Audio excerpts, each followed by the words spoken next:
need to believe me. You just need to look around. When fear commands, any altar becomes a solution. And I learned a simple trick. I don't take a people by force. I take them by desire. I was worshipped in Moab, and they didn't realize the cost. Not because I needed a throne. I never needed one. I only needed one thing, an altar. And when a people are thirsty for victory, afraid of the future, and desperate for control, any name will do. They called me Chemosh, and I soon collected on every promise. Before I tell you how this started, understand one thing. Moab was not a nation of monsters. It was an ancient, real people, with politics, family, trade, wars, alliances, like any people trying to survive in a harsh land. They had kings. They had enemies. They had failing crops. They had children who fell ill. They had bleeding borders. And this is where I come in, because I don't need to invent human pain. I just need to point to it and offer a shortcut. Moab lived surrounded by pressures. When the threat came from outside, the answer was simple: strengthen the walls. But when the threat was fear, insecurity, the feeling of we're not going to make it, the easiest wall to build was another, the wall of ritual. And every ritual needs a face, a name, a symbol. They called me Chemosh, but the name was just a mask. What mattered was the hunger behind it. The cult always has two hands. One hand promises, the other demands. I learned this early. You don't control a people just with a sword. You control a people with interpretation. You say, if the harvest failed, it's because someone offended the divine. If war came, it's because you were weak. If disease entered, it's because you didn't give enough. And then you offer the cure. Do more. Give more. Silence your conscience. Call by the right name. That's how Chemosh became useful. Not as a distant god, but as an intimate idea. The idea that destiny can be bought. And I never needed to appear in glory. I just needed to be present in the phrase someone says when they are terrified. What do we do now? Because when someone asks that, and is willing to do anything, I have already won half the battle. Moab wanted security, and I offered control. We name the fear Moab wanted and victory, accept the answer. and I offered a bargain. Moab wanted a guaranteed tomorrow, and I offered a lie that smelled like certainty. But I'm not foolish. I don't start by asking for everything. I start by asking for a little, a gesture, a symbol, a concession. First you offer grains, then wine, then gold, then you offer what you shouldn't offer. And when you realize it, you're no longer worshipping, you're negotiating.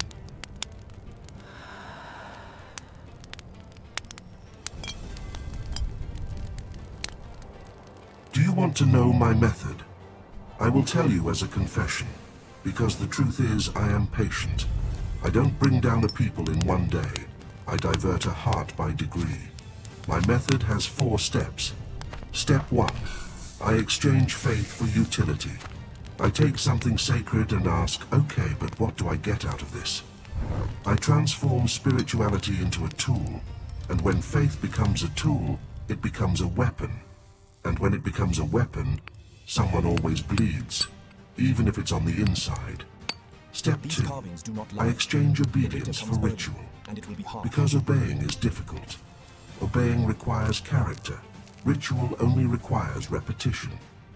I make you think, if I do the right gesture, I am safe. And then you feel holy, without being transformed. Step 3. I exchange identity for belonging. I show you a door.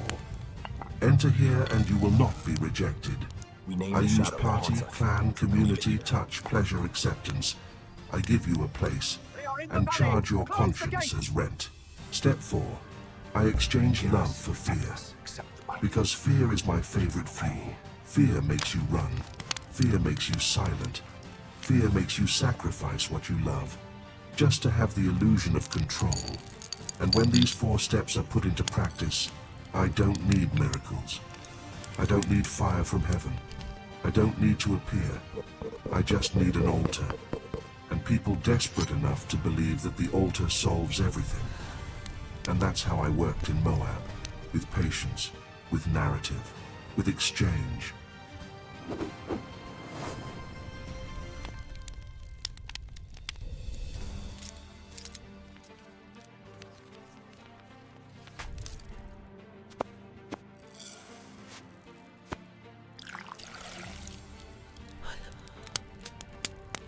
And then Israel appeared on the horizon, a people on the move carrying stories of liberation, law, promise, and also carrying weaknesses like any other. When 2 peoples come into contact, what happens? It's not just war, it's exchange, it's looking, it's curiosity, it's desire. And desire is an unguarded door when you are tired. I didn't need to bring Israel down with a sword. I only needed to bring Israel down with an invitation, because a war you confront, but an invitation you embrace. And I knew which invitation works best, an invitation that seems small, that seems harmless, that seems like just one night.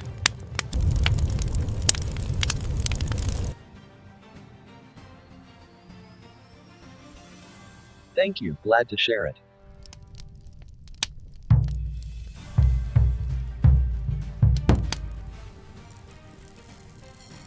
They call it Baal-Peor. I call it engineering. Because I don't start by saying, betray everything you believe in. I start by saying, come and see. Come and celebrate. Come and eat. Come and drink. You deserve it. And you go. Welcome, the you first are step of safe the fall now. is always the same. 38, You get close to what weakens 39. you and call it freedom. On that hill, it wasn't just a party. It was a disguised liturgy. The body became an argument.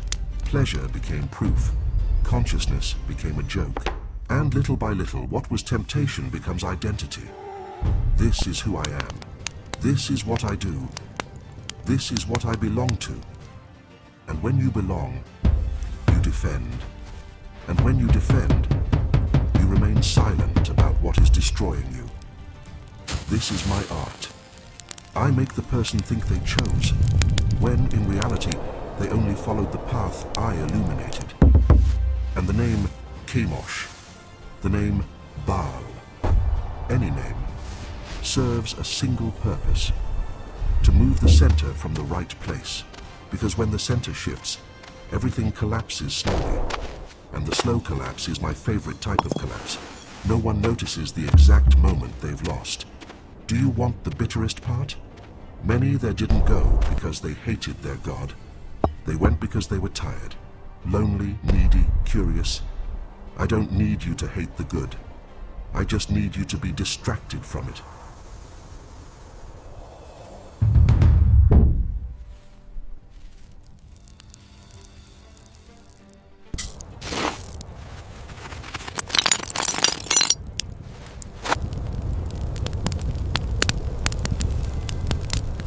The next morning, no one wakes up saying, "Today I'm going to destroy my life." People wake up saying, "I just need to forget. I just need peace. I just need to feel something." And that's when I smile, because I work in the just. Just once. Just today. Just one more drink. Just one more message. Just one more visit. And before you know it, the just has become a chain. Moab learned to depend on the altar. Israel learned to play with the limit. And I, in the midst of it all, did what I always do. I turned the human heart into a balance, where everything has a price, and then comes guilt. Guilt is useful, because those who feel guilty want to pay. Those who want to pay seek ritual. Those who seek ritual return to the altar. It's a perfect cycle. Do you understand now why I don't need a throne? My throne is a habit. My kingdom is a repetition. My temple is a justification. And the name Chemosh was just the seal of that season.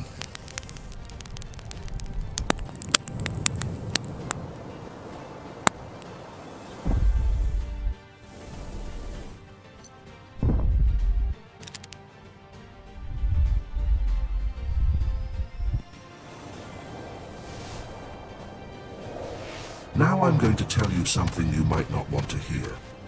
This wasn't about Moab, it was about you. Do you think the altar is gone today? No. It just changed its form. Today, the altar could be a screen you can't put down. It could be validation you're begging for. It could be a relationship in which you lose yourself to maintain. It could be a perfect image for which you sacrifice your peace to uphold. It could be anger that gives you identity. It could be a pleasure that has turned into anesthesia. And my job remains the same. To trade faith for utility, obedience for ritual, identity for belonging, love for fear. I don't need you to worship a statue.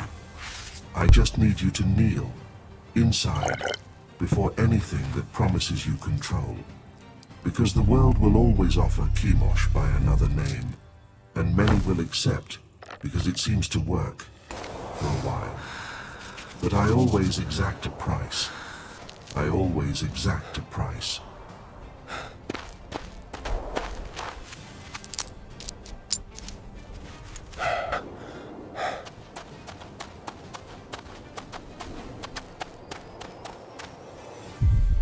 If you understood what I did in Moab, then you understood the most dangerous thing. I don't start by asking for your soul.